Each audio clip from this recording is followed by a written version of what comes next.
Jefferson, famoso Jeff, E aí, Eurípides, tudo bom? tudo ótimo, e você? Bem demais. A Então tá gente bom. descobriu que tem uma cidade aí em comum, né? Araxá, terra Pois boa. é. Terra da Dona Beija, do Barreiro. É, aprontei muito lá na minha juventude. Coisa boa. Vamos lá, Jeff. Se apresenta para o meu público. O pessoal, com certeza já te conhece, mas resume aí um pouquinho sua trajetória para gente. Vamos lá. Primeiro, boa noite, pessoal. Obrigado por estarem presentes aí. Eurípides também pelo convite. É uma satisfação. Eu vi que você já chamou muita gente boa para trocar ideia contigo aqui, então fico bem feliz. Eu sou nutricionista, sou de Brasília. Tenho um pé em Minas, mas sou nascido e criado. Tenho dois pés em Minas, mas sou nascido e criado aqui. E sou formado há 7 anos e mais ou menos 5 anos sou entusiasta mais dessa parte de microbiota intestinal, bactérias, saúde intestinal. E aí a gente vai, querendo ou não, começa a estudar esse tema, vai expandindo, né, para as bactérias, efeito no cérebro, efeito na microbiota vaginal, enfim, efeito sistêmico. Então, desde então, Legal. venho me aprofundando mais nesse tema. Há 2 anos, pouco mais de 2 anos, eu virei professor de pós-graduação na AVP, de Nutrição Clínica Funcional, onde eu também leciono a matéria de desbiose e de exames. E sempre praticando, né? Sempre atendendo também pacientes e colocando em prática o que a gente estuda na teoria, tentando aproximar o máximo possível. Excelente. Jeff, a gente escolheu um tema bem interessante, né? Sim. Que hoje vai ser a noite das mulheres, na verdade, porque depois tem a doutora Andréia que vai falar de orgasmo, vai falar umas coisas legais aí também. Olha aí. E o que, que tem a ver então, Jeff? Microbiota voltada para a saúde da mulher. O que, que você preparou aí para gente? Vamos lá, Eurípides. Primeiro que tem muita coisa, né? Eu até não sei se a gente acabou nem discutindo antes se vai ter um roteiro, mas vamos discutindo aí. A gente poderia separar em grandes grupos, digamos assim. Então, primeiro, na saúde intestinal da mulher especificamente. Então, como que isso impacta na saúde intestinal de modo isolado. Depois a gente pode começar a conectar essas bactérias sendo metabolizadoras de hormônios femininos, no sentido de reativação de hormônio ou até ativação e reativação de hormônios exógenos, como os anticoncepcionais. Então, daí a gente já começa a fazer um link dessas bactérias com o sistema como um todo, como um corpo como um todo. E também, depois a gente vem para outras duas partes que eu acho que são essenciais, que vale a pena a gente entrar também um pouquinho, que é a microbiota uterina, que existe ali no útero das mulheres e que também tem um impacto muito grande na saúde feminina, principalmente na fertilidade, então em todo o processo de fertilização, fecundação. E, por último, a microbiota vaginal, que é bem diferente da uterina, né, que está mais acima ali, a vaginal, que também é muito impactada pela alimentação, por hábitos de vida como higiene, que pode ser em excesso, inclusive, em relação às mulheres nessa região, contatos com parceiros ou com parceiras, enfim, e que também está muito relacionada com doenças, com a manifestação de doenças ou não nessa região, né, como as vaginoses, a candidíase, etc. Então, acho que esses são os quatro principais links: a saúde intestinal, a saúde Excelente. hormonal, a saúde uterina e a saúde vaginal dessas mulheres. Excelente. Acho que podemos seguir esse roteiro aí que aí é sucesso. Ótimo. Pode começar. Beleza, então vamos lá. Eurípides, começando pelo intestino, né? Eu acho que, e por essa, não tem como dissociar, mas já que a gente está falando de mulheres, a gente vai linkar com hormônios femininos.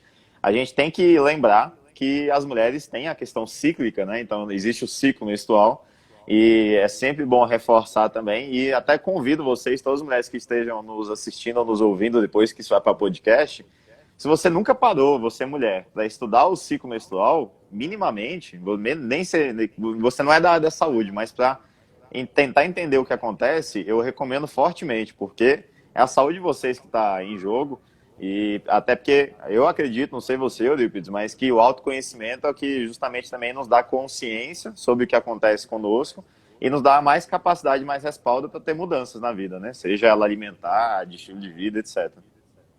Então, acho que é um ponto que vale a pena dar uma estudada. Coisa básica.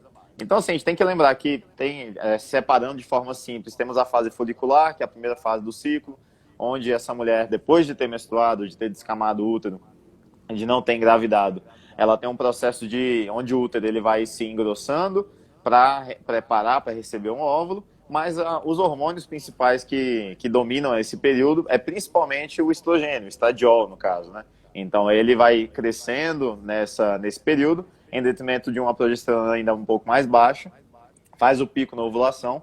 E é interessante que nesse período, Eurípides, é um período onde a mulher, por conta desses hormônios, fisiologicamente, ela está muito mais disposta para fazer atividade física. Ela, inclusive, consegue muito mais oxidar a gordura no músculo por conta desse estímulo de estradiol mais alto. Então, é um período excepcional para a mulher emagrecer. Então, isso é maravilhoso, né? É um período bem bacana para isso. E aí, depois de ovular, então ovulou, né? A gente tem a segunda parte do ciclo, que é onde o corpo dessa mulher se prepara, digamos assim, fica ali esperando para ver se vai ser fecundado ou não.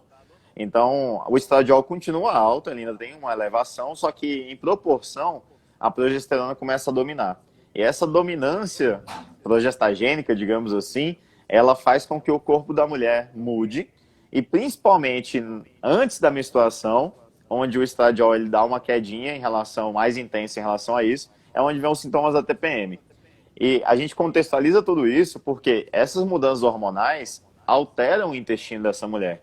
E muitas percebem isso. Elas percebem principalmente que na TPM, ou nesse período perimenstrual, até eu diria, porque tem toda a questão antes, durante e algumas mulheres sentem até depois, que o intestino solta, ou que o intestino prende.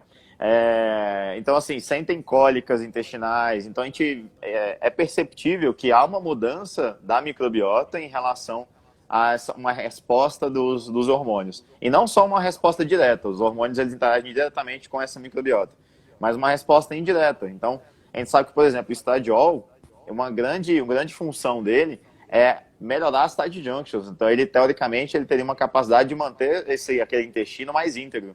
Então, nesse momento da TPM, onde ele é uma queda mais expressiva, essas tight junctions ficam mais hiperpermeáveis e isso favorece todo esse desarranjo da microbiota intestinal.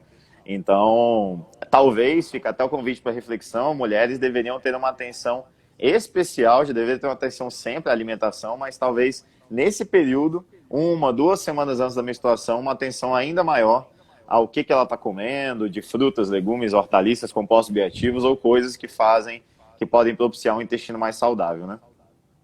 Excelente.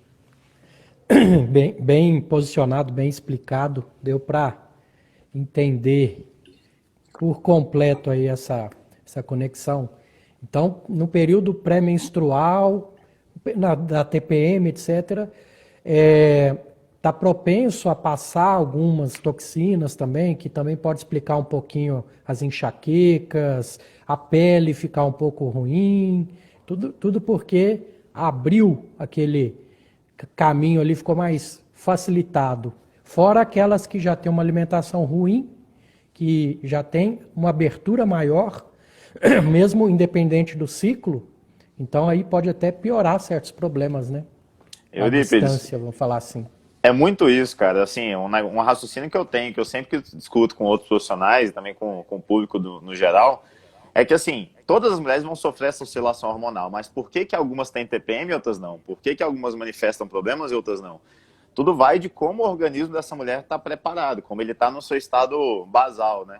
Então, você pega uma mulher bem nutrida, com intestino saudável, com todo o status nutricional e também psicológico em dia, digamos assim, ela vai sofrer oscilação hormonal, só que não vai chegar num nível de oscilação e que seja prejudicial a que ela tenha realmente uma hiperpermeabilidade, que haja passagem do LPS, das endotoxinas, que haja uma inflamação tão importante, não só intestinal, mas também sistêmica. Então, assim, se ela estiver bem nutrida e tudo mais, ela vai passar, mas assim, vai ser tranquilo. E por isso que muitas mulheres relatam, olha, não tenho TPM, né?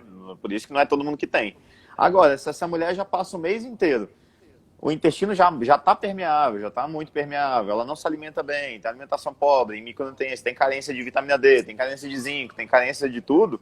Quando faz essa queda hormonal, então é meio que o estradiol estava segurando as pontas, tentando segurar as pontas um pouquinho. quando ele cai, aí termina de arrebentar esse intestino. Aí ela sofre bastante.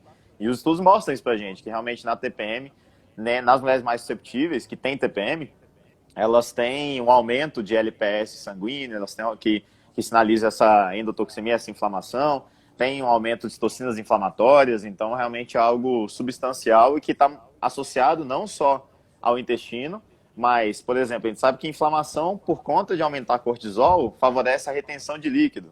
Então essa mulher tende a ficar com mais edema, então em membro inferior, entre outros.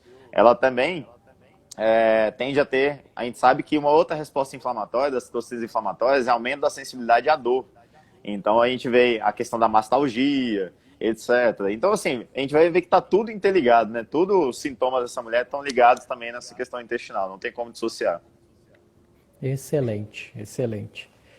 E vamos para o segundo tópico aí que você preparou para a gente. Vamos lá. Então, vamos falar de útero, da microbiota uterina de vocês mulheres e como que isso pode ter impacto na saúde. A gente sabe, eu até gravei algumas lives, fica até o convite para a galera depois acompanhar o Nutrition Cast, né, que é o meu podcast aí de...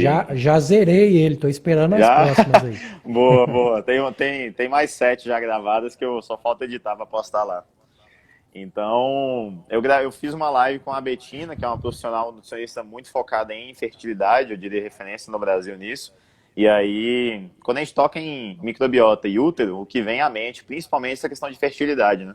Então a gente vê que existe os estudos eles são bem interessantes, Eurípides, que eles tratam a desbiose vaginal ou uterina como um problema de saúde pública, até hoje em dia já.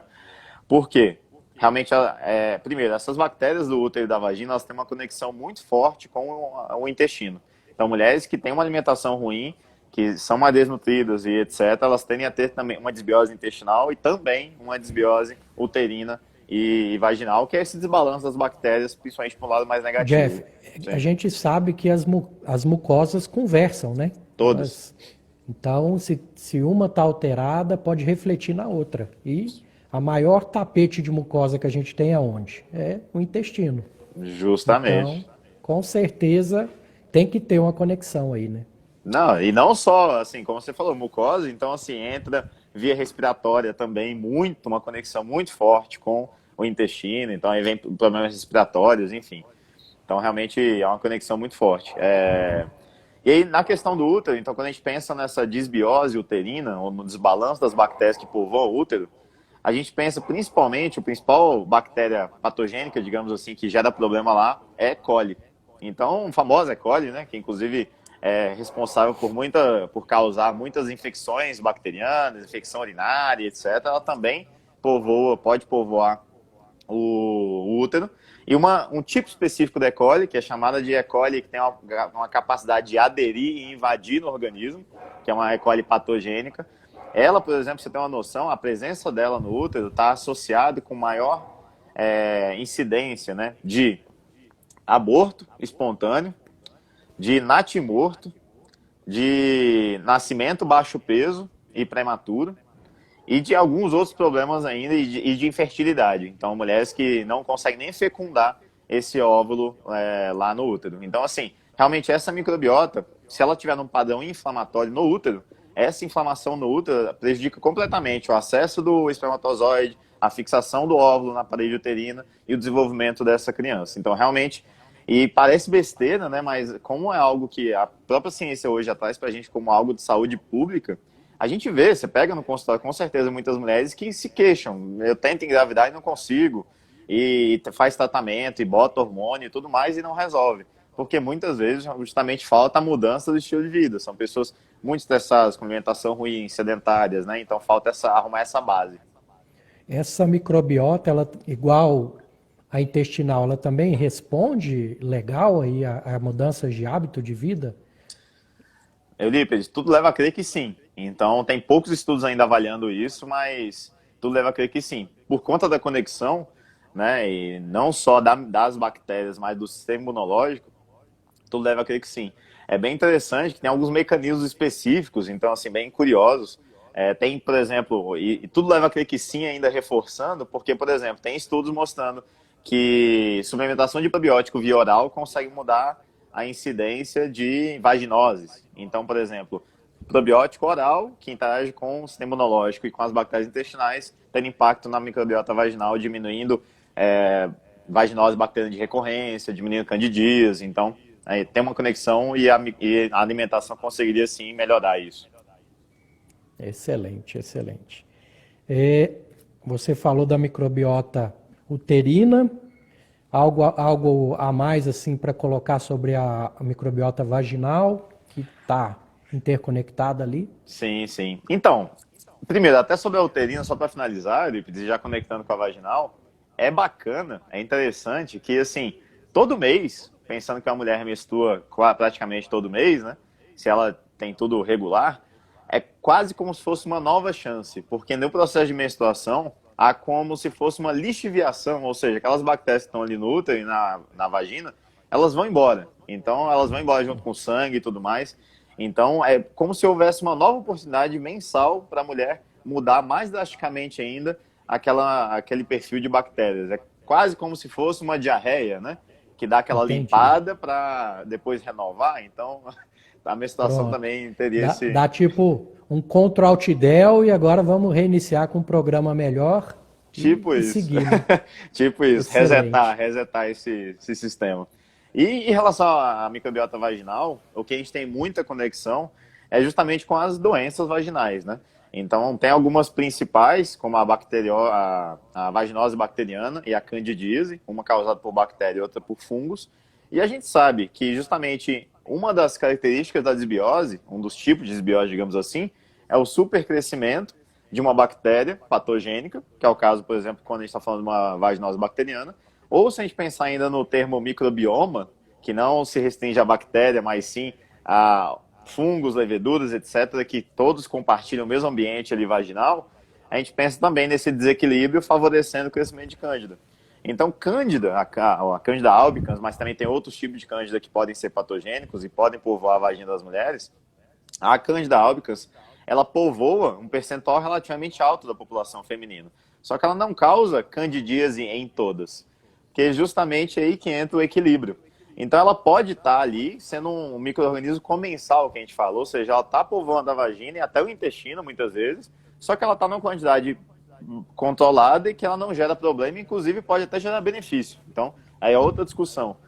Mas ela está ali sob controle. Aí, quando, por exemplo, essa mulher tem uma perda das bactérias benéficas que ajudam a controlar essa cândida, então a gente sabe que alguns lactobacilos, quando produzem peróxido de hidrogênio, controlam, tem uma ação anticândida.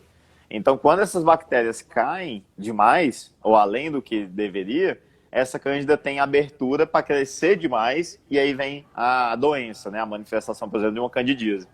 E você, como médico, já deve ter percebido também que é muito frequente que essas mulheres tenham candidíase de repetição, né? Vai lá, tem a candidíase, aí qual que é o tratamento clássico, inclusive, Eurípides? O pessoal gosta muito do fluconazol, né? É o clássico, né? Fluconazol creme, fluconazol via oral, porque no meu caso tem candidíase anal também. Tá? Também. A gente acaba tratando praticamente da mesma forma, né? Uhum. E aí que entra o ponto. O que acontece? O fluconazol, lógico, ele funciona muito bem no sentido de erradicar aquela crise naquele momento, só que a cândida é um micro-organismo bem interessante, que ela tem duas formas. Uma forma mais ativa e uma forma que ela fica tipo um óvulozinho ali guardado. Então, Isso, que né? são as hifas, né? Justamente. Do fungo ali. Que o fungo comporta quase que como uma planta, né? O bichinho é indolente. É difícil de matar porque ele deixa os filhotinhos, né? Aí dentro Sim. disso que você está explicando, quando eu vou tratar a candidíase anal, ela por si só, ela já é indolente por uma questão que é uma área úmida, que às vezes a pessoa não tem uma boa higienização daquele local, agride muito com papel higiênico, vamos dizer, né? É o que me dá lucro é o papel higiênico, gente. Eu falo toda mesmo? vez, vamos parar de usar papel higiênico, vamos usar lenço umedecido, lavar usar lenço umedecido. O tratamento para anal, só para você complementar a questão, são 10 semanas, uma dose por semana, por 10 semanas, justamente para ir matando as hifas, porque senão não resolve. Aham. Aí é como se fosse, você usou um paralelo muito bom, que é a sementinha, né? Então, é como que o fluconazol, a dose aguda, ele só mata as que já estão grandes, ele não mata a sementinha. E aí o que acontece? Quando essa mulher vai lá e toma para candidíase vaginal, toma, resolve naquele momento, só que as sementinhas, depois de um mês e meio, elas brotam de novo, né? Se o ambiente está favorável. Exato. E aí entra a recorrência. Entra a questão de manter o terreno biológico tóxico, né? Tóxico para as boas bactérias, mas excelente para a cândida. É a mesma coisa que você foi, só podou a planta, ela vai crescer de novo, porque o ambiente está todo propício para isso. Sim, sim. E quando você fala de ambiente tóxico, além de todo que favorece as bactérias boas estarem ali, entra justamente o sistema imunológico, né? Porque o sistema imunológico, ele que deveria, um dos grandes motivos dele é controlar o crescimento desses micro-organismos. E aí, por isso que a gente vê uma associação muito forte da mulher quando ela tem pico de estresse, ou quando ela tem qualquer fator que faça o sistema imunológico dela cair, né? Aí que manifesta. Ela fala assim, nossa, tô com a imunidade baixa. E a Cândida vem e toma conta. Justamente por isso, porque ele Exato, caiu e ele não conseguiu controlar o crescimento e ela foi lá e manifestou, né? exato. É normal ela estar ali, mas controladinha. Deu espaço, cresce. Você tem que entender que está ocorrendo uma guerra dentro de você. E aí, cada um quer dominar o seu espaço. Dependendo das armas que você dá para quem está beligerando ali, você vai beneficiar um em detrimento ao outro. E aí é só alegria para ela, né? Ela cresce mesmo. Justamente. E aí entra, a pessoa pode tanto, digamos assim, tirar as armas das bactérias boas, né, quando ela não come as coisas adequadas, não tem estilo de vida bom, e ela também pode dar as armas dos fungos. Então, por exemplo, quando ela tem um consumo excessivo ali de álcool, de açúcar, ela tá dando comida de sobra para aquela cândida ali crescer à vontade, e aí ela faz a festa, não tem pra onde escapar, né? Exato, exato. Acho que ficou bem coberto essa parte aí. Ótimo. Mais alguma coisa que você lembra aí da questão da microbiota vaginal, dessa conexão? Ou Então, podemos passar para a próxima? podemos avançar, eu acho que se lembrar a gente fala depois aí, mas o É, entendimento básico é esse. exato. Tem um termo que assim, eu estudo, faço modulação intestinal, cursos, né? Murilo Pereira, Denise de Carvalho.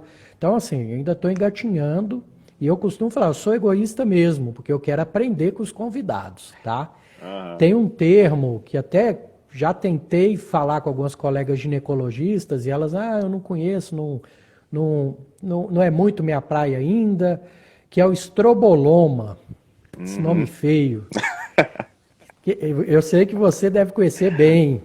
O que você pode falar para a gente sobre o estroboloma? Sim, então, pois é, quando bota, mistura, bota oma no meio, parece que já assusta a galera. Microbioma, estoboloma, metaboloma e por aí vai, né?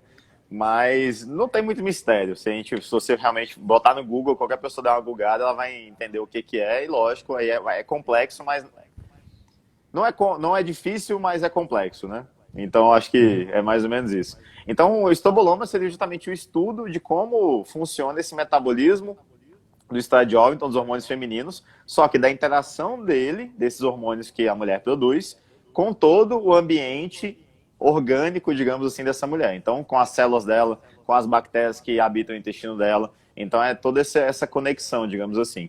E aí, Eurípides, entra um ponto muito importante. Tem aquela conexão direta que a gente comentou, direta, digamos assim, que o estradiol, esse hormônio feminino, ele afeta a saúde intestinal, então as células intestinais de forma direta, alterando a sua capacidade de utilizar energia, então deixando ele mais saudável ou não.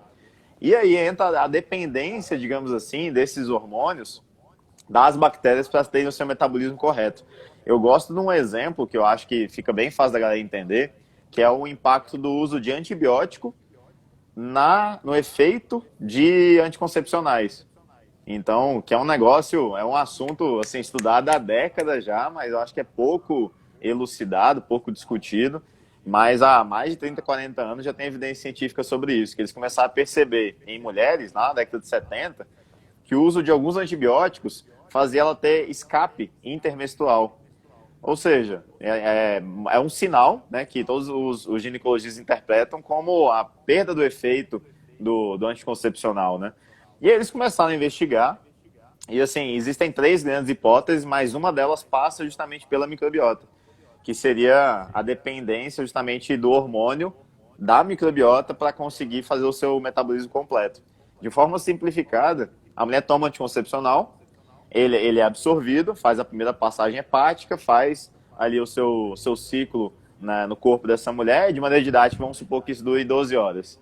Aí ele é excretado pela bile, método de detoxificação clássico. Quando ele é excretado pela bile, ele entra em contato de novo com as bactérias ali desse intestino. E ele é excretado de uma forma chamada gluconoidada, então assim, que ele está na forma inativa, né? Ele sofreu para detoxificação hepática, foi liberado na forma inativa, aí entram as bactérias. Então, as bactérias do intestino da mulher, elas têm uma capacidade de conseguir quebrar essa ligação que estava nesse hormônio feminino e deixar ele na forma livre de novo.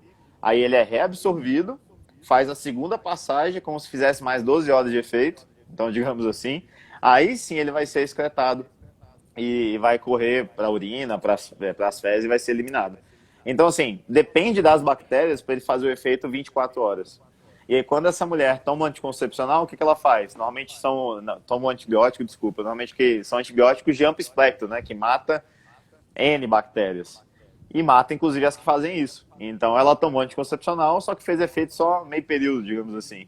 E aí ela pode perder o efeito. E aí a galera já associa isso com gravidez indesejadas, enfim. Interessante, interessante.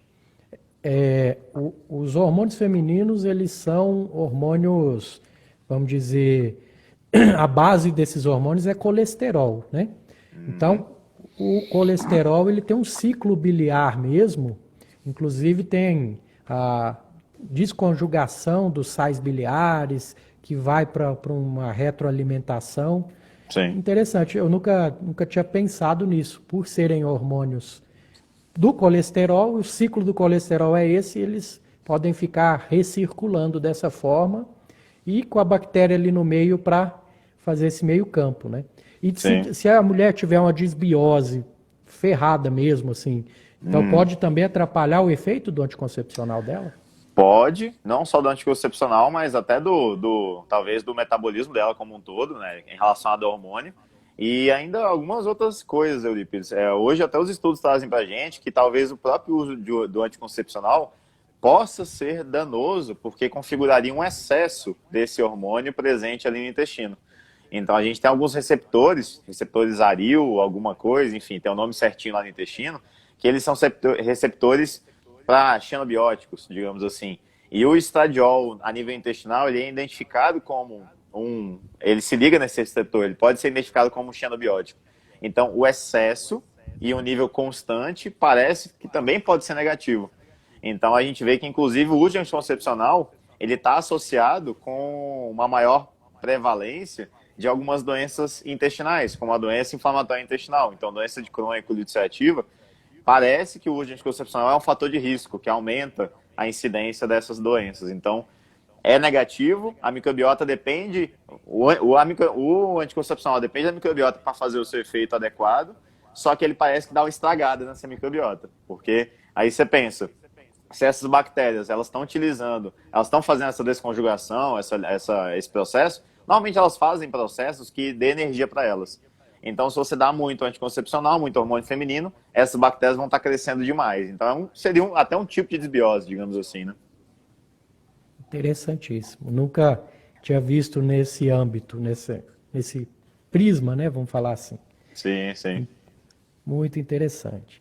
Dessa parte falamos do anticoncepcional, falamos do antibiótico, do impacto nos hormônios. Tem algum outro para a gente fechar? Porque, como temos tempo, posso pôr uns teminhas extras aí para aproveitar você. Show. Só para fechar, os mesmos estudos que debatem a questão de antibiótico com esse metabolismo dos hormônios, né?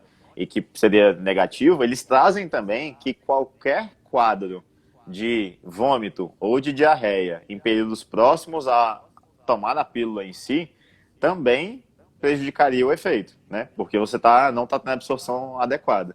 E aí que entra o antibiótico, alguns antibióticos geram diarreias em algumas pessoas, mas é interessante, Lips, que aí trazendo um pouco da prática, tem uma vez um amigo meu na época de faculdade, um dentista que era sócio da clínica que eu trabalhava, ele falou, Jefferson, eu fui pai, ele era pai de um menino na época que ele só namorava na faculdade, ele já virou pai. Ele falou, Jefferson, eu virei pai porque minha namorada tinha intolerância à lactose.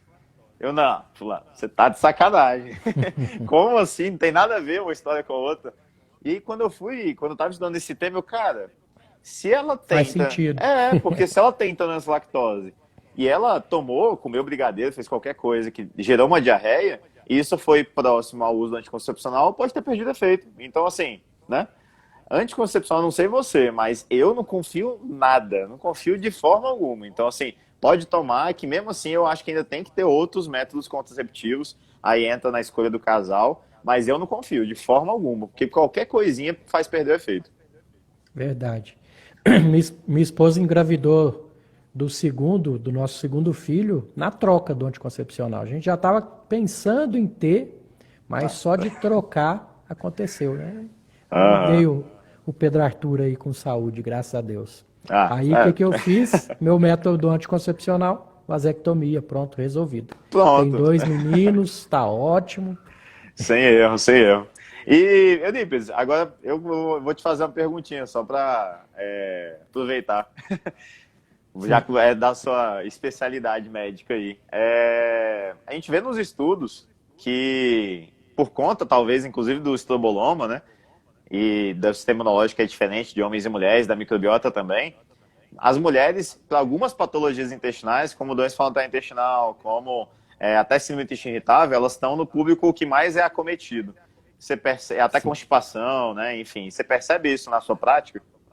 Com certeza, com certeza. Eu tenho até uma ideia, assim, de que não sei se a testosterona protege um pouquinho essa questão, sabe? Porque meu público no consultório de intestino preso, intestino irritável em homem, eu acho que É raro. é raríssimo. Se eu tiver um paciente, é muito, que também tem outras doenças associadas, mas até as doenças inflamatórias, a maioria mulheres. Tem um ou outro homem, mas a maioria mulheres.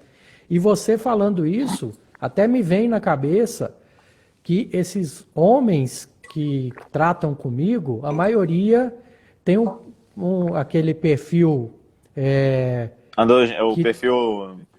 que está aromatizando e tal, Sim. sabe?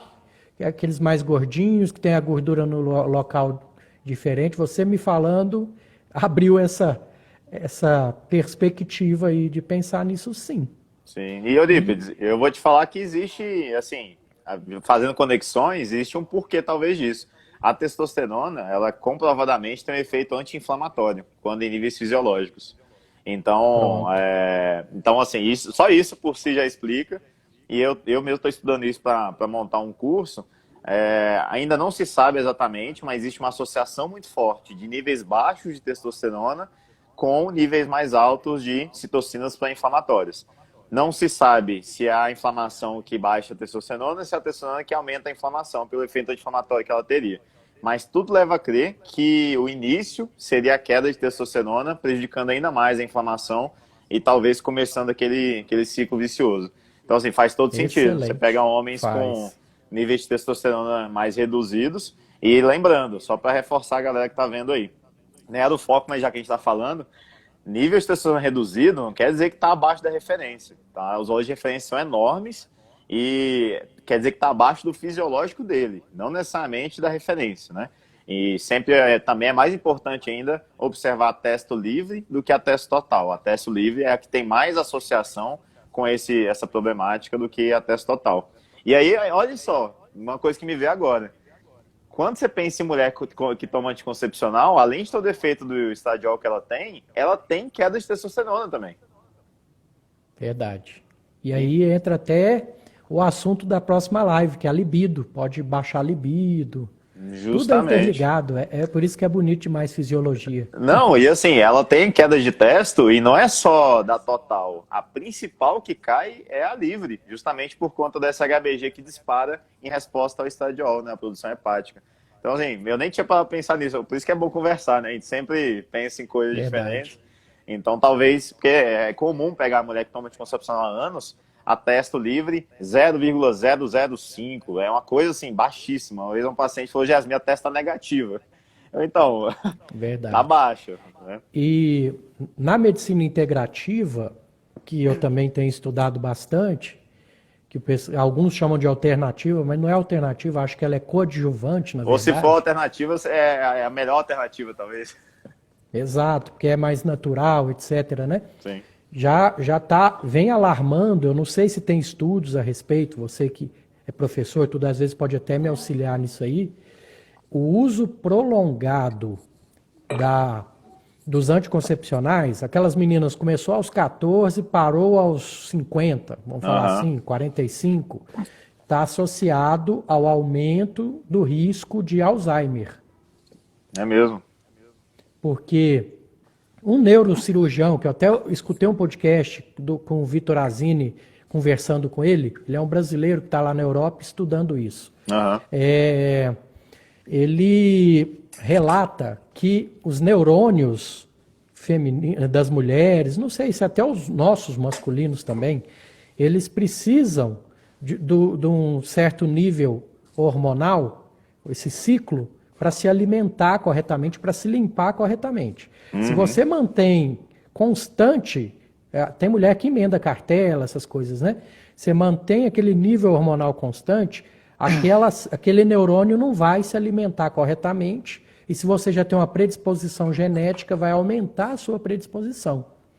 Então, até isso a gente tem que se preocupar, né? Que uso prolongado de anticoncepcional, não tem muitos estudos randomizados, grandes, né? Para Uhum. mostrar para a gente os problemas. É seguro? É, até certo ponto, mas pôr a pulguinha atrás da orelha, né? Se tiver outras opções, é melhor. E Eurípides, parando para pensar nisso aí, eu realmente nunca vi literatura específica, mas assim, me vem na cabeça vários mecanismos, além dessa questão hormonal direta. Porque, por exemplo, a gente sabe que o anticoncepcional, nas mulheres, ele também, um efeito, isso já é bem documentado na literatura científica, ele faz aumentar os níveis de cobre sanguíneo. Então, e aí o cobre, aí já é outra história. Então, o cobre, ele é Ele pode sedimentar nos neurônios ali, né? E justamente. fazendo um outro link, juntando com pessoas que dormem mal, porque é na hora que você está dormindo que está sendo faxinado os seus neurônios, vai sobrando o lixinho ali, e esse lixinho, lá na velhice, Alzheimer. Sim, sim, Verdade, interessantíssimo. esse cobre é extremamente pró-oxidante, né? Então ele vai aumentar toda a questão de estresse oxidativo sistêmico e também nessa região. E ainda tem outra questão, um marcador também sanguíneo que é muito associado com o uso de anticoncepcional, principalmente crônico, é o fibrinogênio. E por mais que ele aumente por ou alguns outros motivos, o fibrinogênio ele também é considerado um mediador inflamatório e tem literatura muito boa nisso, que ele seria um mediador inflamatório não só para a questão vascular, que ele está envolvido na cascata de coagulação e tudo mais, mas ele também seria capaz de ativar, e aí, enfim, eu tenho até artigo, depois se a galera quiser, quem for profissional quiser dar uma lida, ele seria capaz de ativar a cascata inflamatória a nível de saúde osteoarticular, então eles falam de osteoartrite, etc., e também cerebral, então ativação de micróglia, então assim, a gente vê que realmente tem vários possíveis mecanismos e então, né? E olha que interessante. Aí você falando, fibrinogênio, microcirculação cerebral, diminui, dá um pouco de hipóxia, que é outra coisa que o neurônio precisa muito, é oxigênio, e pode predispor ao Alzheimer, ao Parkinson. É muito bonito, é tudo interligado, né? Não tem. Sim, sim. E aí entra o que eu acho bem interessante da ciência, até, enfim, para quem não for profissional e estiver acompanhando, por mais que muitas vezes a ciência ela ainda não consiga explicar os fenômenos, uma forte associação já é uma coisa bem interessante a gente observar. Eu sempre dou um exemplo que, assim, o raio cai. que isso é evidente, que isso acontece, e não tem discussão. Agora cabe à ciência tentar explicar. Então, muitas coisas, existe uma associação muito forte. A ciência tem aquela hipótese da caixa preta. Ela ainda não sabe o que está no meio do caminho que causa. Mas, às vezes, é uma associação tão forte, e aí vai descobrindo as evidências, e depois vê que tem vários mecanismos que podem estar levando, né? Excelente. Excelente, Jeff. Show. Cobrimos bem o assunto. Então, eu vou... para pessoas que praticam modulação intestinal, que eu sei que você também sabe muito de modulação intestinal, eu faço essa pergunta específica. O que é a modulação intestinal para você, Jeff? Vamos lá. Que pergunta específica e ampla, né, Eurípides? Primeiro de tudo. É só para pessoas que realmente eu sei que vai me enriquecer com a resposta, vamos falar assim. Sim, sim. Vamos lá. Então, primeiro de tudo, acho que vale a pena até contextualizar que a microbiota ela é extremamente individual e dinâmica. Então, assim, ela... E mais interessante que isso ainda, Eurípides, até para a gente chegar no final da resposta, é que, além dela ser dinâmica e ser individual, o que mais impacta nela, realmente no perfil que a gente está falando dessas bactérias, é o meio ambiente que eu estou colocando para essas bactérias viverem. Então aí entra alimentação, fármacos, estilo de vida, poluentes, xenobióticos, etc, etc. Tudo isso que regula essas bactérias. Eu acho bem interessante ainda destacar um ponto que para mim é chave, que depois que eu fui avançando meus estudos eu me liguei a isso, eu comecei a olhar diferente as coisas em relação à microbiota, é que duas pessoas, elas podem ter perfis de bactérias completamente diferentes. Contagem de bactérias, diversidade, etc. Só que, se elas tiverem o mesmo estilo de vida, alimentação saudável, etc, etc, elas tendem a ter o mesmo metabolismo microbiano. Então, por mais que elas tenham o perfil de bactéria diferente, como a comida que eu estou dando, digamos assim, é similar nessas duas pessoas, o metabolismo dessas bactérias acaba sendo moldado e ficando parecido. Então, eu até questiono... Por exemplo, se você mora, você e sua esposa vai ter um perfil bacteriano muito mais semelhante do que ela com a irmã dela, que não convive muito junto, né? Se a gente tiver uma alimentação parecida, fizer atividade física e tudo mais, a tendência é que, por mais que eu faça um exame de microbioma e dê completamente diferente, o metabolismo das bactérias tende a ser bem parecido em termos de produção de ácido gástrico cadeia curta, de metabolismo de sais biliares, o metabolismo. A gente tem que lembrar que as bactérias são complexas, são seres vivos complexos, e elas mudam o seu metabolismo, né? Muito, inclusive. E aí, para responder a sua pergunta, então, tendo isso em vista, e que eu diria, eu até vi uma live sua falando assim que, você diria que 90% da população tem desbiose. Eu diria, pelo termo desbiose, que mudanças quali-quantitativas das bactérias que podem gerar alguma doença, eu diria que hoje, na sociedade que a gente vive, 100% tem algum grau, que isso cause uma doença naquele momento ou daqui 20, 30 anos, que não dá para identificar naquele momento, mas eu diria que todo mundo tem algum grau. E aí, como se cada um de nós tem uma microbiota única e dinâmica, cada um de nós vai ter uma desbiose única e dinâmica, então cada um de nós vai precisar de uma alimentação única e que pode ser dinâmica e deve ser dinâmica para reequilibrar, e aí que vem o termo modulação, reequilibrar essas bactérias no sentido de promover saúde e não doença. Então aí a gente chega no contexto. Excelente. Eu gosto de fazer essa pergunta para pessoas que já praticam modulação intestinal, porque eu sei que a resposta não é repor probióticos, probióticos.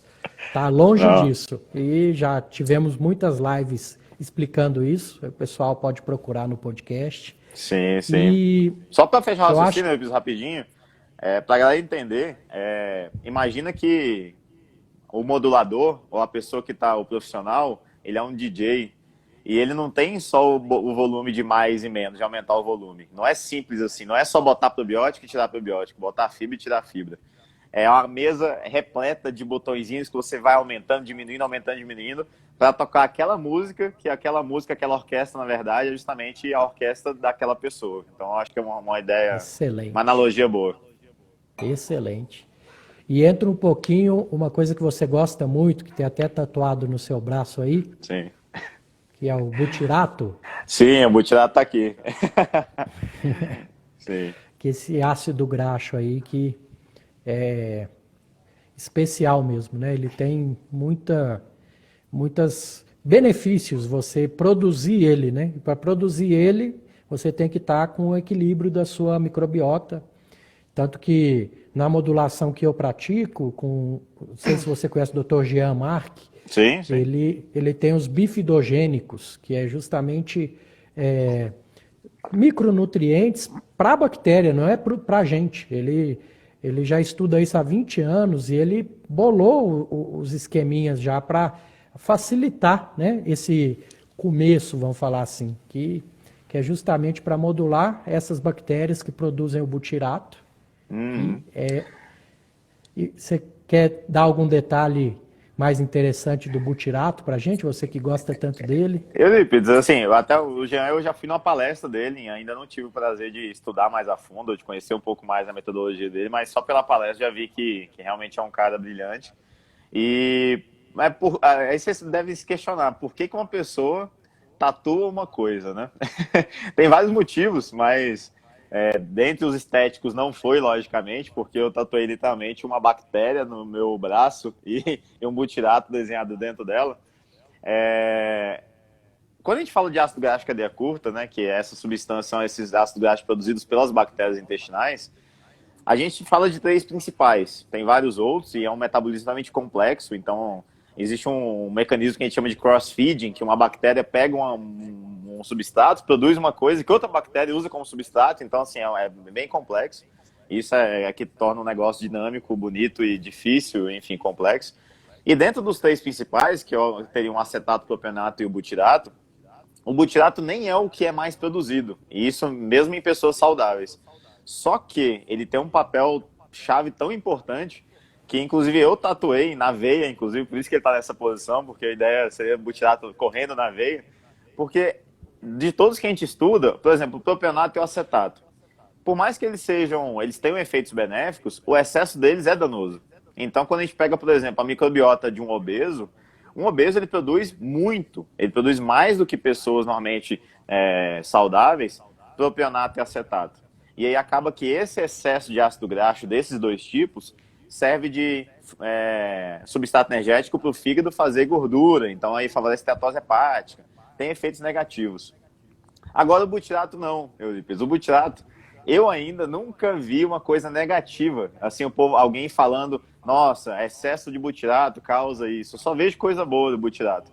Então, assim, a gente vê que ele é mais, digamos assim, prevalente em pessoas saudáveis. A gente vê estudos mostrando que, por exemplo, no cérebro, o butirato, depois que ele é fermentado pelas bactérias, cai na corrente sanguínea e chega no cérebro, ele estimula um fator chamado BDNF, que é um fator neurotrófico do cérebro, que aumenta a plasticidade de neurônios, então deixa o cérebro mais saudável, principalmente a longo prazo, né? Então, assim, é tanta coisa no intestino, no sistema imunológico, ele aí tem um efeito anti-inflamatório, ou modulador da inflamação, então, assim, é tanta coisa benéfica, que por isso que eu tatuei, porque realmente é um negócio que, para mim, simboliza, é um símbolo talvez master de saúde, e de saúde vindo do intestino, digamos assim. Excelente, excelente. Para a gente fechar, Jeff, Bem? eu sempre peço para o convidado dar algumas dicas de livros. Não precisa ser necessariamente dentro da área, livros que mudou sua vida. Aham. Pode ser da área também e algum que mudou sua vida. Ótimo. Eu vou te ser bem sincero, Euripides, da área, eu não li quase nenhum, praticamente. Então, meus estudos vêm muito de artigo mesmo, mas isso nem é melhor nem pior, inclusive eu acredito que seja pior. Eu ainda quero me engajar mais nesse tipo de livro, mas vem muito da literatura científica, eu digo papers mesmo. Só por curiosidade, eu infelizmente também não tinha o hábito durante a vida de ler livros de modo geral. Então, eu comecei a ler, para você ter noção, há 3 anos. Comecei no comecinho de 2018, tem 2 anos e meio, e porque eu vi que era realmente necessário, e desde lá realmente me engrandeceu muito. Mas se tem um livro que eu posso recomendar, que eu sempre recomendo para todo mundo, e que mudou meu jeito de enxergar a vida, não só também em relação à alimentação, mas assim, mudou meu jeito de enxergar a vida em relação a trabalho, sociedade, o quanto eu preciso trabalhar para me manter, minimalismo, relações patriarcais, enfim, é um livro extremamente abrangente nesse sentido, que é o Sapiens. Então, uma breve história sobre a humanidade. Já leu? Tá na minha lista de leitura. Eu já vi um resumo dele no audiobook Sim. que me despertou e separei na listinha ali. Vou ler sim, com Ótimo. certeza. Então, eu colocaria, eu subiria um posto ali na lista. Ele, assim, é um Perfeito. livro sensacional que realmente, para mim, mudou muito o meu jeito de enxergar a sociedade e o mundo, inclusive o meu papel na sociedade e no mundo. Então, recomendo fortemente, uma leitura leve, tranquila, e no futuro, em próximo, pretendo ler o segundo livro do mesmo autor, do Yuri, O Homo que é o Deus. Homo Deus, justamente, que é como se o Sapiens ele conta a história da humanidade até hoje. E o Homo Deus é daqui para o futuro, né? Ele traz perspectivas, visões, então eu acho que tem muito a complementar. E se eu pudesse dar uma dica de leitura única, seria essa. Ele traz um pouco de ciência, de evolução, de darwinismo, que para mim é sensacional. Ele traz para mim, ele traz, discute, a gente começa a entender por que a sociedade funciona da forma que funciona, então, desde a raiz. Então, eu acho um livro fundamental para vida em sociedade de qualquer pessoa. Excelente, excelente. Jeff, para fechar, pode falar como o pessoal te acha, seus projetos que estão em andamento. Vamos lá. Primeiro, para me achar é fácil. Estou aqui no Instagram público, então ó, lá tem meu telefone. Então, Instagram Jeff Bittencourt Nutri. Tem WhatsApp para todo mundo. Se mandar trote, eu bloqueio. Enfim, né? Tudo tá tudo sob controle. Tem meu e-mail também acessível para todo mundo. E hoje, Eurípides, então atendo em Brasília. Eu atendo, né, hoje, com toda a situação que a gente está vivendo, eu também estou fazendo atendimento online, só que com algumas ressalvas. Eu não estou atendendo pessoas do Brasil ou do mundo inteiro aleatoriamente. Porque questões éticas até com os profissionais, eu acho que questões mais simples, como emagrecimento, talvez, enfim, coisas mais básicas, que não tenham muita complexidade, eu não vejo por que eu atender, sendo que tem profissionais bons em todas as regiões.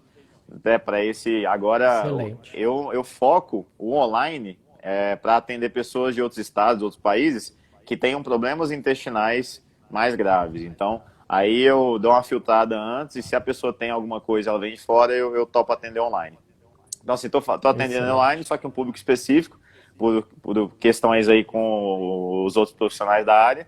E eu tenho um projeto hoje chamado Consciência Nutricional, então, que é justamente um trocadilho de ter consciência e trabalhar consciência, então, chamado Consciência Nutricional, que eu adotei 4 estagiários de nutrição.